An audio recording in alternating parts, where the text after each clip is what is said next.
Oke, Assalamualaikum warahmatullahi wabarakatuh, teman-teman. Hari ini kita akan membahas studi kasus yang pertama, yang tadi udah dikirim sama Pak Kusworo. Gue bacain ulang ya. Izin untuk membacakan ulang. Eh, Kemajuan teknologi membawa perubahan besar dalam berbagai aspek kehidupan, termasuk pendidikan. Virtual reality atau VR dan augmented reality atau AR yang awalnya berkembang di dunia hiburan, kini mulai diterapkan dalam proses pembelajaran di berbagai institusi pendidikan di seluruh dunia. Nah, VR dan AR ini digandang-gandang akan menjadi revolusi pembelajaran masa depan untuk pendidikan Indonesia. Nah, dari pernyataan studi kasus ini, kira-kira menurut pendapat teman-teman sendiri bagaimana?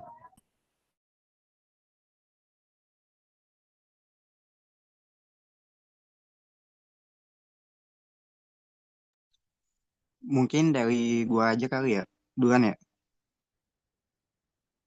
Iya, boleh. Kalau dari gua sih, VR ini kan teknologi yang canggih ya. Yang mana kita ketahui kan dulu tuh siswa cuma belajar di sekolah doang kan. Yang dimana tuh hal itu bisa bikin bosan. Tapi dengan adanya sistem yang ini tuh, jadi siswa itu memiliki interaktif yang lebih terhadap sistem-sistem yang udah ada. Jadinya siswa nggak gampang bosan dan juga pengalamannya tambah banyak. Itu sih dari gua.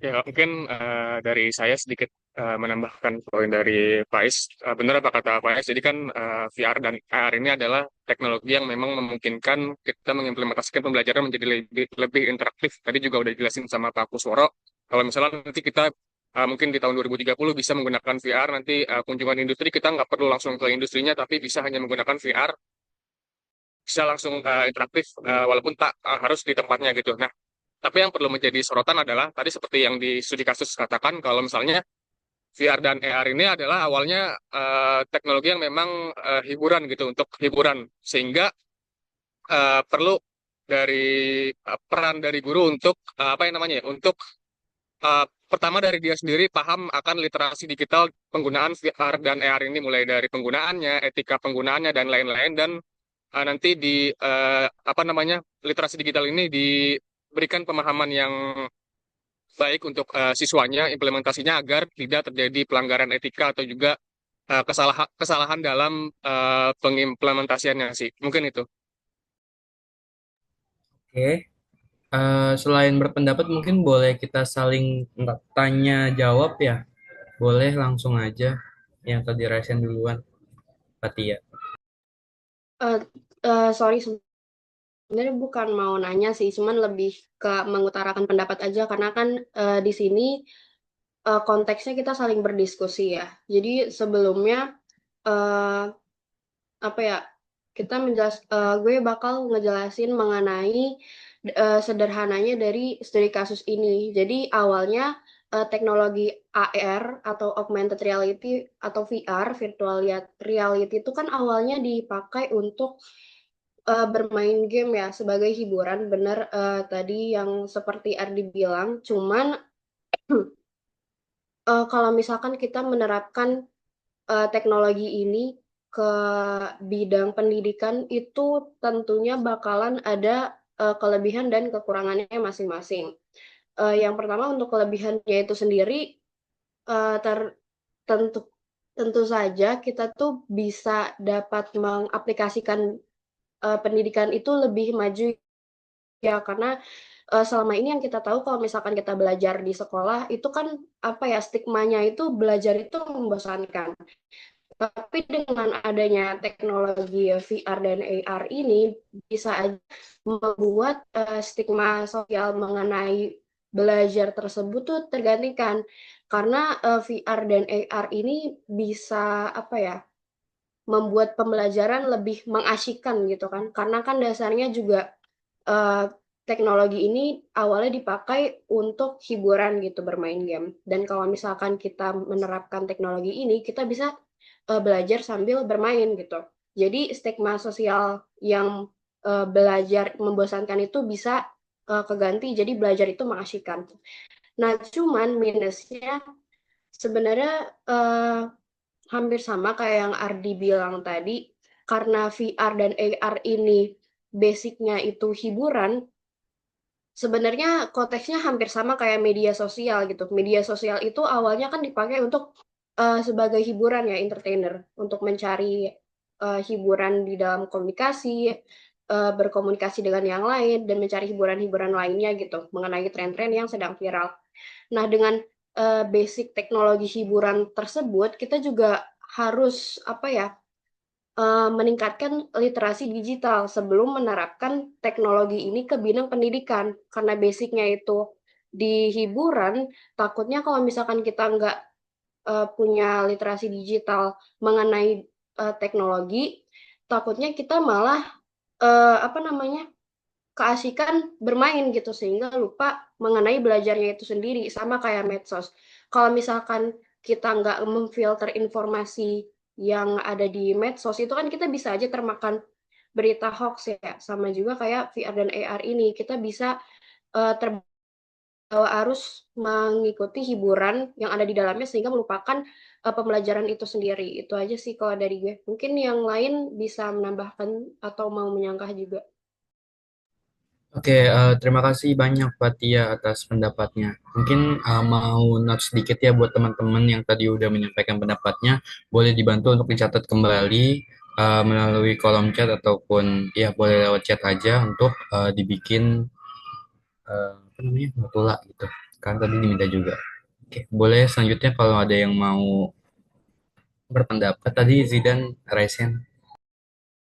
Enggak, sebenarnya tadi udah disampaikan juga sama Ardi sama Fatria terkait kelebihan dan juga kekurangan dari penerapan VR dan AR ini di bidang pendidikan. Tapi saya lebih fokus melihat dari sisi kayaknya tantangannya akan lebih jauh lebih besar dibanding dengan apa kelebihan yang didapatkan dengan menggunakan VR dan AR ini. Karena kalau misalnya kita lihat VR dan AR ini kan bukan barang yang murah, ya kan? Terus juga orang-orang yang belum begitu mengerti tentang teknologi ini, itu bakal susah banget untuk menggunakan, mengoperasikan uh, perangkat ini gitu. Terus juga dibutuhkan internet. Nah, itu kan nggak semua jaringan, nggak semua jaringan, nggak semua wilayah tuh ada jaringan internet. Terkhusus di 3T itu, di titik 3T. Nah, itu emang sulit lah untuk kejangkau untuk internet. Kemudian eh, belum ada standar dari kurikulum sendiri yang emang apa ya bisa digunakan atau disesuaikan dengan perangkat ini. Jadi emang banyak sekali kemungkinan-kemungkinan yang bakal terjadi kalau misalnya emang kita dipaksakan atau secara apa ya fasilitas belum siap untuk menggunakan VR dan AR ini untuk dipaksakan ke depannya gitu sih menurut saya. Oke, terima kasih. Selanjutnya, apakah ada pendapat lain? Eh, gue izin menambahkan aja sih dari tantangan yang dijelaskan sama si Fatia sama Jidan. Ya, gue setuju banget sama mereka. Apalagi di tantangannya itu kan emang lebih besar ya jatuhnya. Nah, karena VR atau AR ini kan emang dasarnya itu dari hiburan. Kalau semisal penggunaannya itu dari tenaga pendidik atau siswanya itu apa ya kurang kurang maksimal atau kurang baik gitu ya, belum sesuai kemampuannya, itu yang ada malah jadi sebagai media hiburan aja yang malah nggak bakal memperdalam pemahaman siswa. Yang ada itu kan jatuhnya bakal jadi beban lagi kan, entah itu dari yang tadi udah disebutkan sama Jidan kan tadi udah kayak biaya tinggi, kesenjangan teknologi segala macemnya. Nah, dari situ yang ada siswa itu bukannya malah memperdalam pemahaman, yang ada malah menambah beban gitu. Paling gue nambahin segitu aja sih. Oke, teman-teman yang lain ada lagi atau udah cukup sebelum saya memberikan kesimpulannya atas diskusi terkait studi kasus ini?